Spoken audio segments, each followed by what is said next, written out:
আজ ৮ই নভেম্বর ২০২৫। এখন বাজে সকাল ৬টা আর আমরা পৌঁছে গেছি বুকিত নানাস স্টেশনে। আমরা বুকিত নানাস থেকে যাব কেএল সেন্ট্রাল, তারপরে কেএল সেন্ট্রাল থেকে যাব বাটু কেভস। বুকিত নানাস থেকে কেএল সেন্ট্রালের আমাদের ভাড়া পড়ল 6.20 রিঙ্গিত। এটা হচ্ছে মোনোরেল, যেটা আমরা বুকিত নানাস থেকে উঠলাম। এটা কলকাতার মেট্রোর মতোই দেখতে, খালি যা সিটিং অ্যারেঞ্জমেন্টসগুলো একটু আলাদা। বুকিত নানাস থেকে কেএল সেন্ট্রাল বেশি দূর নয়, ৫-৬টা স্টেশন মাত্র। আমরা পৌঁছে গেলাম কেএল সেন্ট্রালে। কেএল সেন্ট্রাল থেকে আমরা র্যাপিড কেএল ধরে যাব বাটু কেভস। স্টেশন থেকে বাটু কেভস খুবই কাছে, হাঁটা পথ, তাই ট্রেন নেওয়াটাই সুবিধা। আমরা পৌঁছে গেছি বাটু কেভসে। বাটু কেভস কমপ্লেক্সটি অনেক বড়। এখানে অনেক গুহা, ছোট মন্দির, পার্ক সব মিলিয়ে ১২০ একর হবে। বাটু কেভসে ঢুকেই বাঁদিকে আমরা দেখতে পাই রামায়ণা কেভ। এই বাটু কেভসের কমপ্লেক্সের মধ্যেই এই রামায়ণ গুহা একটি আলাদা আকর্ষণ। এটি মূলত হিন্দু মহাকাব্য রামায়ণের বিভিন্ন দৃশ্য প্রদর্শন করে। এখানে রামায়ণ কাহিনীর গুরুত্বপূর্ণ মুহূর্তগুলোকে রঙিন ভাস্কর্য এবং মূর্তি দিয়ে উপস্থাপন করা হয়েছে। এটি বাটু কেভস থেকে কিছুটা হাঁটা দূরত্বে পাহাড়ের পাশেই অবস্থিত।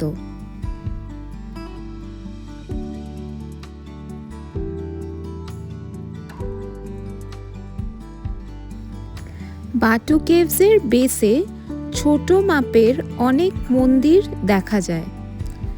বেসের চারপাশে অনেক ছোট ছোট মন্দির আছে, যেখানে ভক্তরা গণেশ, হনুমান, ভল্লী দেবী ইত্যাদির উপাসনা করে। এখানে একটি ছোট ভগবান মুরুগান মন্দিরও আছে। বাটু কেভসের উপরে ওঠার জন্য মোট ২৭২টি ধাপ আছে। সিঁড়িগুলো খুবই রঙিন, লাল, সবুজ, হলুদ, নীল, যা খুব সুন্দর দেখায়। সামনে রয়েছে ভগবান মুরুগানের মূর্তি, যেটির এখন রেনোভেশন চলছে। আর এই সিঁড়ির উপরে উঠে গেলেই পৌঁছানো যাবে মেন মন্দিরে।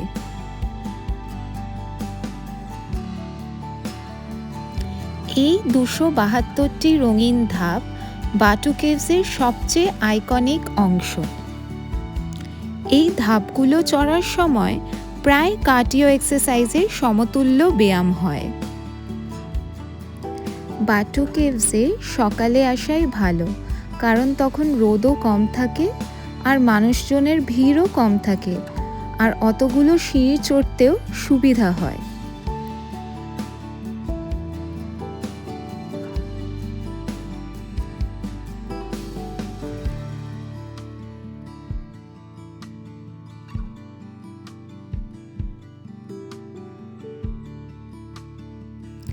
এটি হলো বাটু কেভসের মেন মন্দির।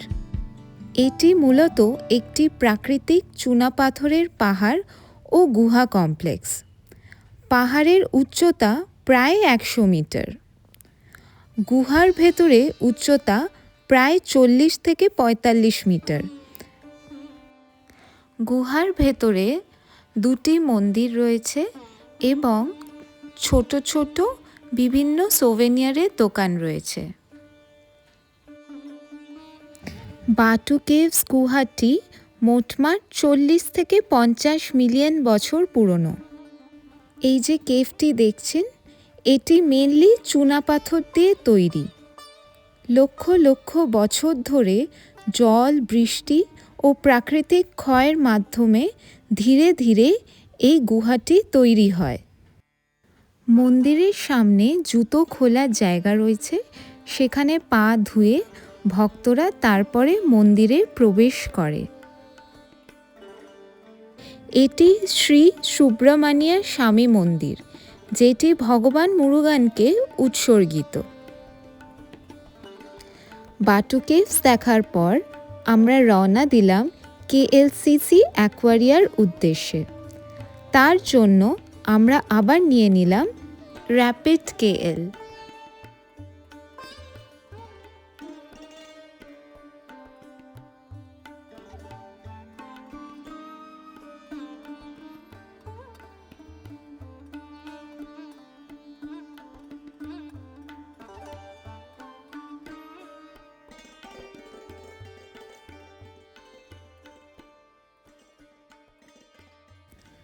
অ্যাকোয়ারিয়া কেএলসিসি হল কুয়ালালামপুরের একটি বিখ্যাত ও আধুনিক অ্যাকোয়ারিয়াম, যেটা কুয়ালালামপুর কনভেনশন সেন্টারের নিচে অবস্থিত। এটি পেট্রোনাস টুইন টাওয়ারের একেবারেই কাছে। এর টিকিট আমরা কেটেছিলাম ক্লুক থেকে, যেটা পার হেড পড়েছিল 1326 টাকা করে। এখানে প্রায় 5000-এরও বেশি জলজ প্রাণী রয়েছে, মাছ, হাঙর, স্টিংরে, কচ্ছপ, জেলিফিশ ইত্যাদি। এটি একটি টাচ পুল। এটি বিশেষ একটি ইন্টারঅ্যাক্টিভ অংশ, যেখানে দর্শনার্থীরা নিরাপদ কিছু সামুদ্রিক প্রাণী যেমন starfish, sea cucumber, hermit crab খুব আলতো করে ছুঁয়ে দেখতে পারে। এর জন্য কিছু গাইড থাকে যারা বলে দেয় কিভাবে ধরতে হবে।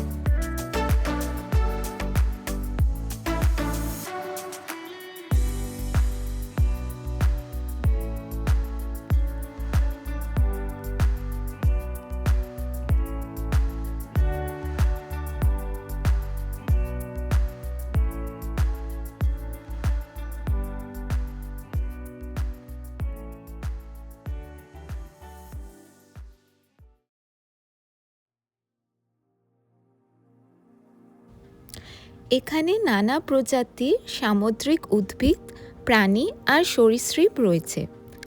আমি সব কিছু বিস্তারিত বলছি না, ভিডিওটিতেই আপনারা সব দেখতে পাবেন।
সামনে যে লম্বা কাঁচের টানেলটা দেখছেন, এটাই এখানকার মেন অ্যাট্রাকশন। এটা 90 মিটার লম্বা আন্ডার ওয়াটার টানেল। আর ওই দেখুন, মাথার উপর দিয়ে কি বিশাল হাঙর সাঁতার কাটছে। আর এটা হচ্ছে বোমাউথ গিটার ফিশ।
আমরা এখন যেটা দেখতে পাচ্ছি এটাকে বলে লাইভ ফিডিং শো।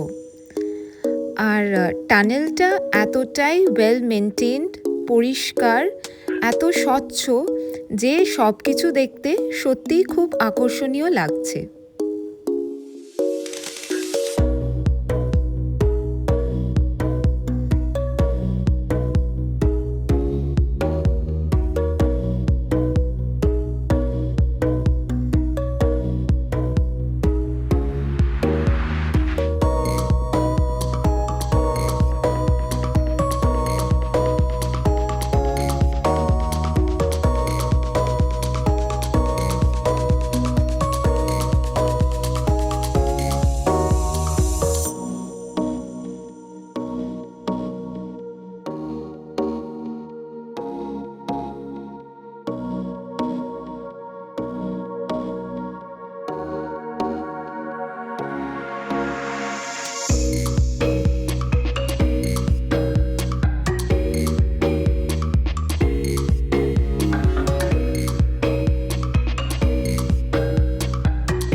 আমরা এখন এসে পৌঁছেছি কস্তুরী বক।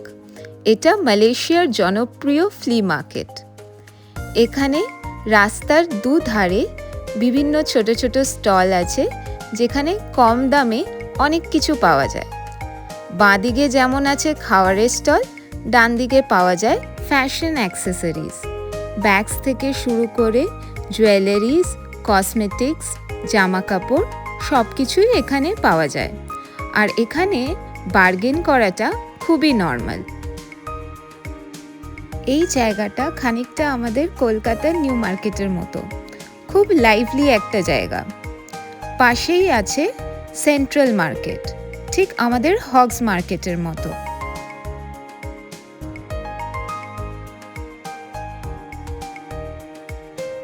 এই মার্কেটটা প্রায় প্রতিদিন সকাল 10টা থেকে সন্ধে 8টা পর্যন্ত খোলা থাকে।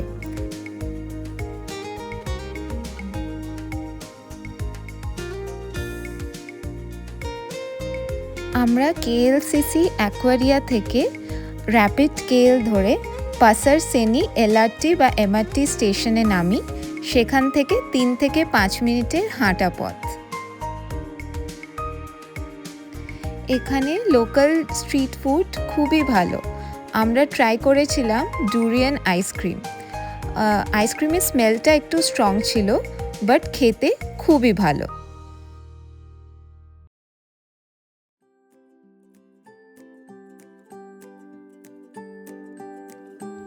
চলুন বাকিটা আমরা হেঁটে দেখি।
আমরা চলে এসেছি কুয়ালালামপুরের একদম হার্টে, সেন্ট্রাল মার্কেট।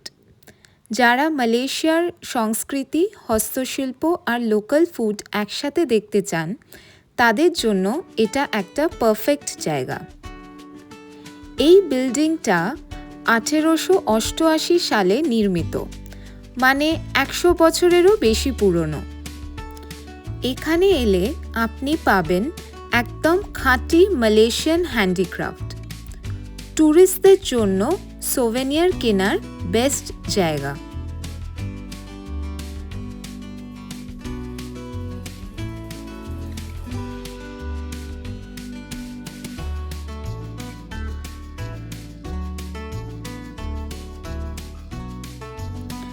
এই মার্কেটের ভেতরে আলাদা আলাদা মালয়, চাইনিজ আর ইন্ডিয়ান কালচারাল সেকশনস আছে।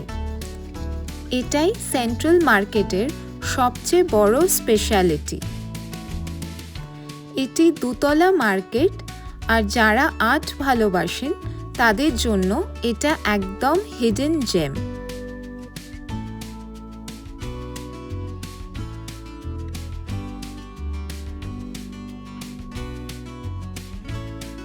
শপিং করতে করতে যদি কারোর খিদে পেয়ে যায়, তাহলে এখানে লোকাল মালয়েশিয়ান ফুড ট্রাই করতে হয়।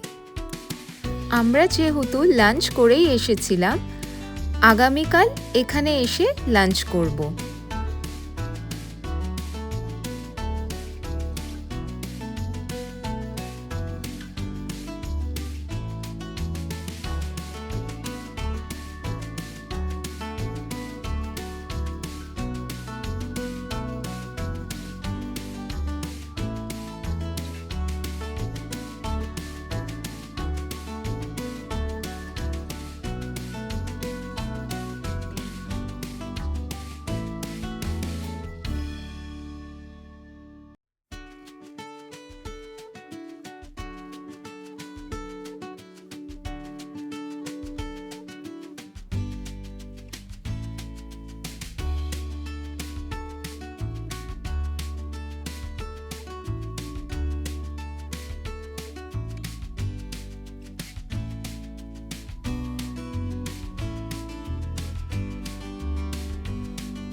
আমরা এখান থেকে কিনলাম কিছু সুন্দর ফ্রিজ ম্যাগনেটস, স্টাইলিশ ব্রোচ আর মজার মজার চকলেটস। সোভেনিয়ার কেনার জন্য এটা একদম পারফেক্ট জায়গা। কুয়ালালামপুর এলে সেন্ট্রাল মার্কেট অবশ্যই ঘুরে দেখবেন।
সব মিলিয়ে সেন্ট্রাল মার্কেট শুধু শপিং প্লেস নয়, এটা মালয়েশিয়ার কালচার, খাবার আর ঐতিহ্যের একটা সুন্দর মিশেল।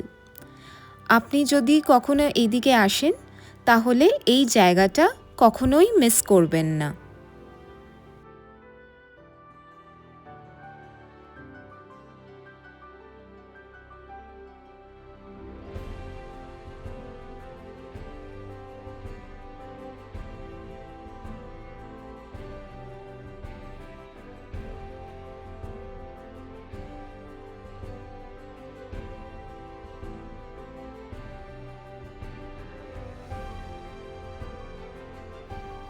সেন্ট্রাল মার্কেট থেকে চলে এসেছি আরেকটা আইকনিক জায়গায়, কেএল টাওয়ার, যাকে লোকালরা বলে মেনেরা কুয়ালালামপুর।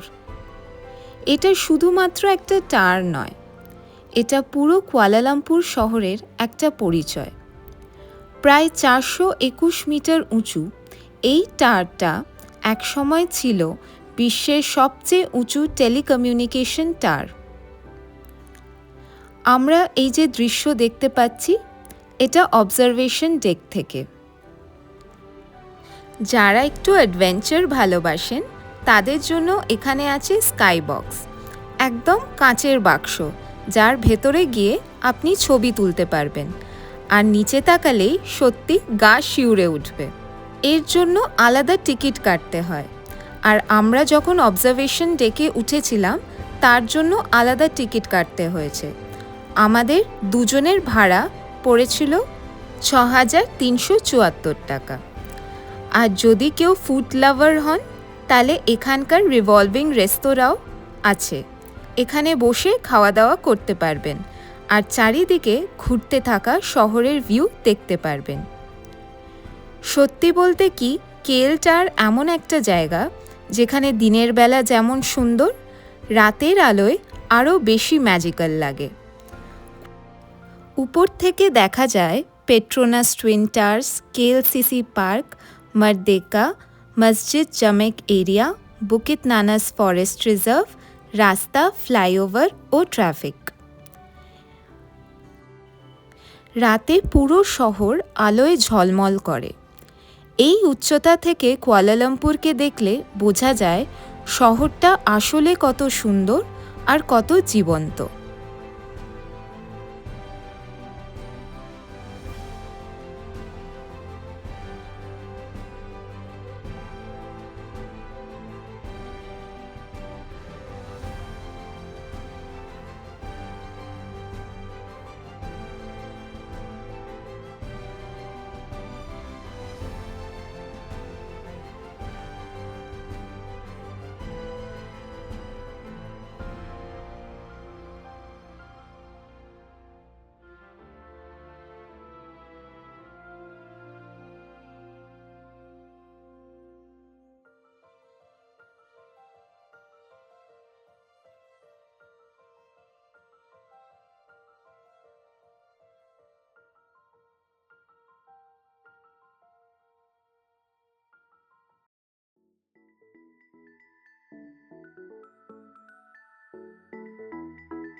এবার আমি পেট্রোনাস টুইন টাওয়ার দেখে যাচ্ছি সালোমা ব্রিজের দিকে।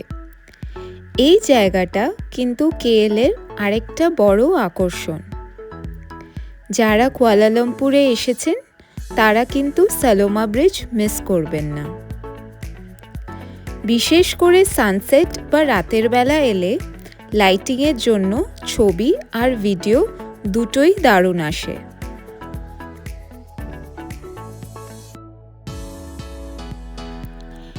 এই ব্রিজটা আসলে কেএলসিসি আর কাম্পুং বারুর মাঝখানে একটা কানেকশন। একদিকে রয়েছে আধুনিক পেট্রোনাস টুইন টাওয়ার আর অন্যদিকে পুরনো ঐতিহ্যবাহী কুয়ালালামপুর। এখন রাত 10:30, আর দেখো এই সালোমা ব্রিজ থেকে ভিউটা কি সুন্দর লাগছে। সামনেই পেট্রোনাস টুইন টাওয়ার আর চারিপাশে এত বড় বড় বিল্ডিং, সব আলোয় ঝলমল করছে। সত্যি বলতে কি, এখান থেকে শহরটা একদম অন্যরকম লাগছে।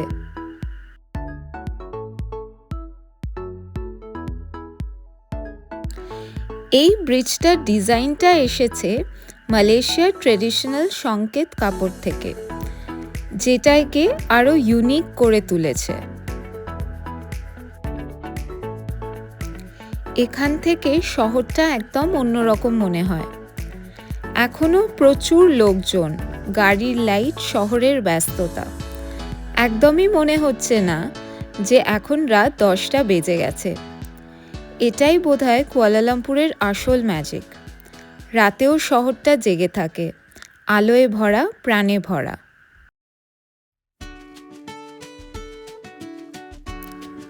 Good morning. আজকে আমাদের কুয়ালালামপুরের শেষ দিন। এই মুহূর্তে আপনারা যে ভিউটা দেখছেন, এটা আমাদের হোটেলের 30 তলা থেকে তোলা। সামনেই রয়েছে এই সুন্দর ইনফিনিটি পুল, আর তার ঠিক সামনে কুয়ালালামপুরের সব আইকনিক স্কাইলাইন। দেখতেই মন ভরে যায়। সকালের আলোতে শহরটাকে উপর থেকে দেখতে একদম আলাদা এক প্রশান্তি কাজ করে। রাতের কোলাহলের পরে যেন শহরটা একটু ধীরে নিঃশ্বাস নেয়। আর আমরা যে হোটেলটায় স্টে করছি তার নাম ইনফিনিটাম বাই লাক্স। লোকেশন আর ভিউ দুটোর জন্যই এই জায়গাটা সত্যি অসাধারণ।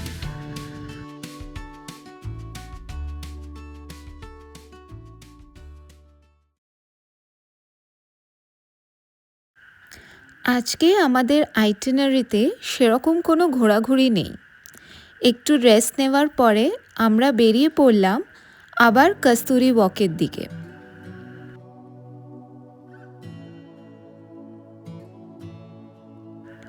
এখানে এসে একটু ঘোরাঘুরি করলাম আর কিছু ঘরের জন্য কেনাকাটিও সেরে নিলাম। তারপরে আমরা ঢুকলাম এখানের স্পেন্সার বা স্মার্ট বাজারের মতো একটা বাজারে। এটা সেন্ট্রাল মার্কেটের ভেতরেই অবস্থিত। চারিপাশে নানান গ্রসারি আর সব কিছুই একটা পরিচিত একটা ফিল দিচ্ছিল। এখানে সবজি, ফল থেকে শুরু করে খুঁটিনাটি যাবতীয় সব জিনিসই পাওয়া যাচ্ছিল।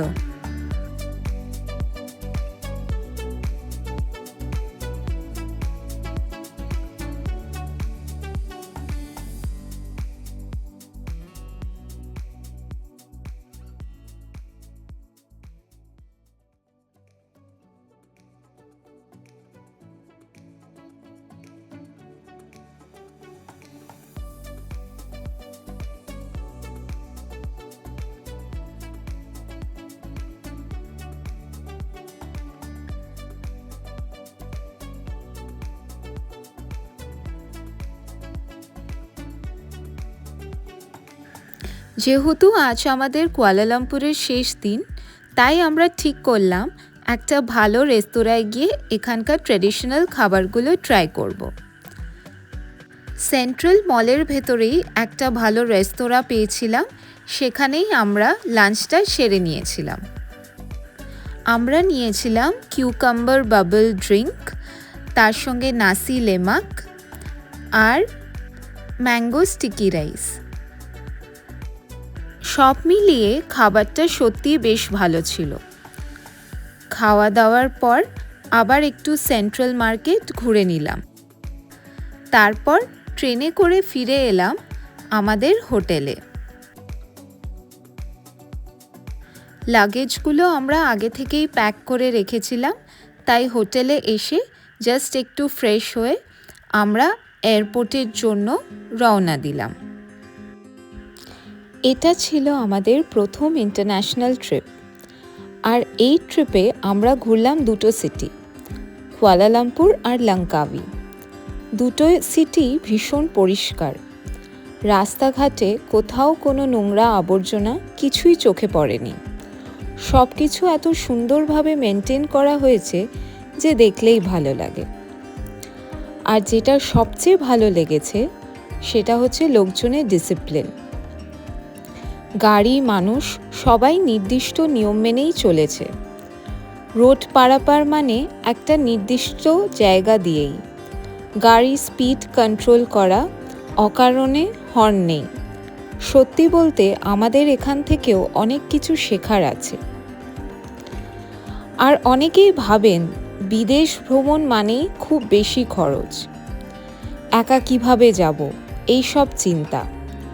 কিন্তু আমার পার্সোনাল যেটা মনে হয়েছে, আজকের দিনে যদি একটু প্ল্যানিং, একটু রিসার্চ করা যায়, ইউটিউবের কয়েকটা ভিডিও দেখে গুগলে সার্চ করে, আর চ্যাটজিপিটি তো আছেই, এই সব দেখে খুব সহজেই নিজের মতো করে একটা আইটিনারি বানানো যায়। খরচও খুব বেশি না। আগে যেরকম খরচে সবাই থাইল্যান্ড যেত, সেই একই বাজেটেই আপনি কুয়ালালামপুর আরাম করে ঘুরে আসতে পারবেন। আর ভাষার সমস্যাও এখানে খুব একটা হয়নি। এখানে প্রায় সবাই কম বেশি ইংলিশ বোঝে। প্রচুর ইন্ডিয়ানস আছে, বাংলাদেশিও আছে। রাস্তায় বেরোলেই পরিচিত ভাষা পেয়ে যাবেন। সব মিলিয়ে আমাদের জন্য এই ট্রিপটা শুধু একটা ভ্রমণ না, একটা এক্সপিরিয়েন্স ছিল, একটা লার্নিং। এই ভিডিওটা যদি আপনাদের ভালো লেগে থাকে তাহলে প্লিজ লাইক, শেয়ার আর সাবস্ক্রাইব করতে ভুলবেন না। আবার দেখা হবে পরের জার্নিতে।